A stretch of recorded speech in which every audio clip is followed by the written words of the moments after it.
Ignore பண்ணுங்க. Ignore பண்ணிவிட்டு உங்கள் வேலையை மட்டும் பார்த்துட்டு போயிட்டே இருங்க. கத்தி கத்தி பார்த்துட்டு டயர்டாயிடும். இது என் வாழ்க்கையில் நிறையா நடந்திருக்கு, அதனால நான் சொல்கிறேன்.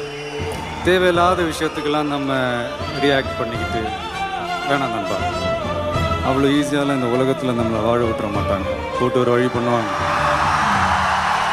நாலா பக்கத்துலேருந்து போட்டு நம்மளை ஒரு ப்ரெஷர் பண்ணுவாங்க. வேறு வழியே இல்லை. அதெல்லாம் தாண்டி தான் நம்ம வந்தாகணும். எல்லாருக்குமே நம்மளை பிடிச்சி போச்சுன்னு வைங்களேன், அப்புறம் லைஃப் போர் அடிச்சிடாது. அப்புறம் நீங்கள் யாருக்காக என்ன சாதிப்பீங்க, யாரை சந்தோஷப்படுத்துவீங்க? கொஞ்சம் பேருக்காவது நம்மளை பிடிக்காமல் இருந்தால் தான் லைஃப் ஒரு மாதிரி ஜாலியாக இருக்கும், இன்ட்ரெஸ்டிங்காக இருக்கும், சுவாரஸ்யமாக இருக்கும்.